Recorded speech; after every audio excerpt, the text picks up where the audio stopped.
Welcome to another episode of today's Conversations on Leadership, powered by Life University. I'm your host, Dr. Gilles LaMarche, and I'm thrilled today to be joined by Dr. Patrick Lowe, who practices in Louisville, Kentucky.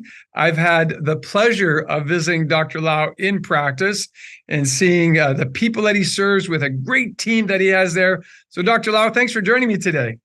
Thanks for having me. This is awesome. Well, it's a pleasure to have you. I was honored that you chose to send me a copy of your new book just a few weeks ago. The title of the book, Peculiar Habits of Extra-Ordinary People. And I think as I read that book over a couple hours, I thought, this is a leadership book, but it's simple. It's written in a story format. It is very attractive to the reader.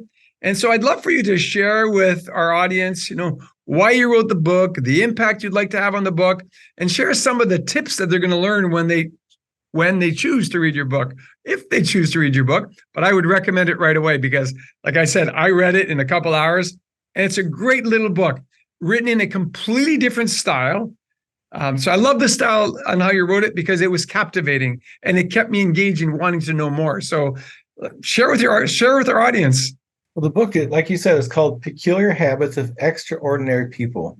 And to be honest with you, Dr. LaMarche, your story of your health crisis and how you found that the problem was the nervous system and you overcame that. And your story is one of the stories that motivated me to put this in book format. It's great for leadership because the first thing about extraordinary people is they have different priorities. They're not looking at things the same way that the whole world is looking at it. They're not saying, hey, we've got this problem or that problem. They say, what's the first thing I have to address to keep everything good? And for the human, it's the nervous system, communication between you and your staff, communication between you and your patients, communication between your brain and your body is the first thing that has to be addressed. If you don't address that, nothing else matters. You can eat all the right foods. You can do all the right exercises. But if there's no communication, things are going to break down. When I was reading it, I realized it was written from a chiropractic spin, but the context and the content of the book really applied to anybody. I mean, a leader at a Fortune 100 company in America or around the world would benefit from reading that book. That person would benefit from sharing that book with their people, because when everybody understands how we get to connect with each other, it's first important that we be connected with ourselves. Right, exactly, absolutely. Speak to that a little bit. Well, if you don't know yourself, if you don't know where you're going, don't know what you're doing or why you're doing it, nothing's going to work. You're just drifting, you're floating. And unfortunately, there's way too many leaders, way too many people, or even in practice, just with one patient, where you find yourself just floating and drifting. You have to be real clear about what your vision is and where you're going and the mission that you're trying to achieve, and communicating that on a daily, weekly, monthly basis again and again and again and again. If your people can't make fun of you for the way you say something, you probably haven't said it enough. So I know that you've built this wonderful practice. You have a large staff. You have a number of associates that work with you. You take on interns to work in your practice in Louisville. Right. Share with us a little bit of that journey. What does that Patrick Lowe DC look like from the beginning to where you're at now? And how did you incorporate, I guess, the concepts that you share in your book?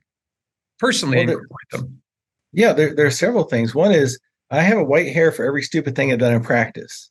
And if you can't see it right now, my head is completely white. It's a beautiful white, but it's white.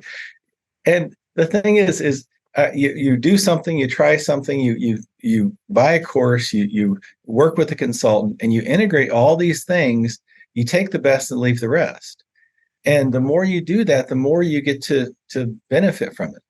We're doing a test right now with our doctors with treatment plans. If we go this many times a week versus this many times a week to start off, does a patient stay longer, get more benefit from care? So experimenting with ideas and giving yourself time to think. I think too many times we think about all things are wrong as all things that could be right. If we sit and think and say, how can we apply this? How can this move forward? How can we help more people more? It's just a win. So starting as a single doctor shop, if you like, Right. You have built this big practice now. How do you lead your people? What's special about how Dr. Patrick Lowe shows up as a leader in the practice for the support staff, the doctors that support you and support the patients? How do you show up as a leader?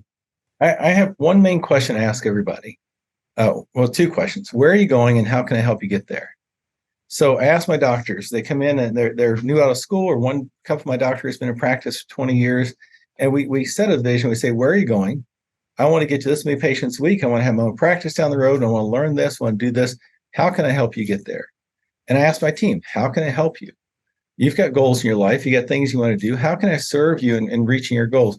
The more I serve people, the more everything grows, because there's not enough of that. There's enough of people saying, serve me, do this for me. But the more you can say, how can I help you? Look at the patient.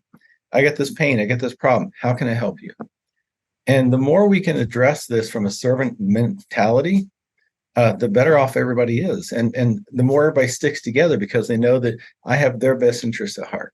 So that brings up the topic of servant leadership. It does. What does that look like in your life? And maybe even in the life of your family, and in the life of your practice, in the life of your community? Well, we do several things.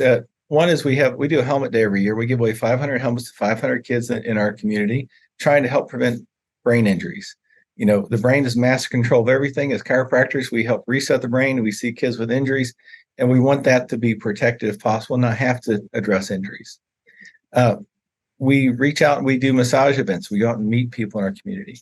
We go down to the university. We meet with prospective students. We meet with students. We meet with young doctors, and they ask questions. We answer it freely, because that's what I want somebody to do for me and for my kids. You know, I servant leadership. I want somebody to serve my kids and my family the same way that I'm trying to serve other people, which is not what's in it for me, but what's in it for you. How can I help you? Yeah, isn't that the right comment? What's in it for you, the person we're looking at, rather than what's in it for me, the person that you stare at in the mirror every day. And I think when leaders, particularly since this is a podcast on leadership, when leaders show up ready to serve with a service consciousness, we know that you give of yourself, but then ultimately you reap the rewards. You reap the rewards as to how you feel, because you've helped someone grow, you've helped someone heal, helped someone financially, whatever it is you can do. So what tip could you give to our listening audience, whether they're a young person in their own business, or whether they're a student, whether they're a spouse who is stay at home with the children? What tip could you give so that people could lead their lives and become more effective servant leaders? That's a great question. It's realizing you're not losing anything by serving. I think the identity of a servant or being a slave, and that you're losing something by doing that, you totally don't. It's completely opposite. It's a servant. I would call it the servant paradox. The servant is the one that has the most ability to give. And if nothing comes back to you immediately, it may come back to you in the future. Even if it never comes back, knowing you serve, knowing you give, knowing you help someone else is the best feeling of the day. And you don't get your feelings hurt if somebody doesn't serve you, because you're the servant. You're helping more people. You always feel good about it. You're always winning. And certainly, at Life University, we talk about lasting purpose: to give, do, love, serve from your own abundance. And Right. most people forget that last part of the sentence, with no expectation of return, right? So a servant and a servant leader choose to serve the people that surround them, expecting nothing in return. However, those of us who've been servant leaders for years recognize that the whole we give through is the whole we receive through. And as you said so eloquently, you don't always get anything back from that one person that you served, but somewhere, somehow, the universe serves you. You have a sense of peace. You have a sense of joy because you chose to serve that one individual, and you can continue to grow that way. So I know that's how you live. Obviously, I've interacted with you multiple times. I've seen you in your practice. We've had dinner together a couple of times. We've had some pretty deep conversations. But I know that everything that you're sharing is really a fact of how Patrick Lowe lives his life. It's how your wife Darlene lives her life. It's how you've raise your children to live their life that way. And so I'm so appreciative that you're willing to take time out. I know you stepped away from practice to get on this interview right now.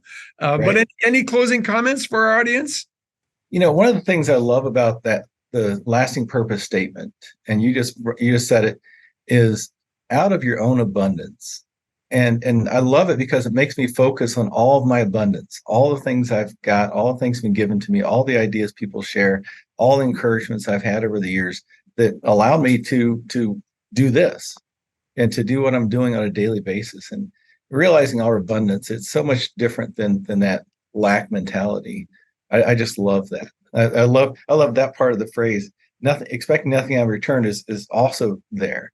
But realizing the abundance that people have given us over time is just amazing. So in other words, focus on abundance. Right. That being said, I don't usually do this on this podcast, but I do want you to give another little shout out. I want you to show your book again to the audience, let them know how they can get it. And I highly recommend the book. I don't recommend that many things, but it's an easy read. It's a fun read. Like I said, it's written in a style that's completely different than most books I've ever read. And it was captivating and it was enriching. So if you would share that, let the audience know how they can get your book. It's called Peculiar Habits of Extraordinary People. It's one of the 2 books I have on Amazon. This one tells the story of Jeremiah, who's a child who had all kinds of problems that came in, and we saw him for years and his transformation through chiropractic. It talks about the habits of extraordinary people. And it's available on Amazon for $5 whole American dollars. I'm not making money on the book. I want this message to get out to people of how to be healthy, how to live a life, how to build a business, and all the things that go with that, how to be a leader. And that's what I want out of these books is they're $5 whole dollars and they're a short read, but hopefully it'll affect somebody in a positive way. And I think it has. I'm really excited about it. Well, thank you again for taking time to join us. Thank you for writing the book. Thank you for making it available to people so that everyone listening in could actually grow as leaders. And together we create a better world because we choose to lead from this space of servant leadership, which is giving from our own abundance. So again, thanks so much for joining me and have a great rest of your day, Dr. Lowe. Thank you. Have a great day.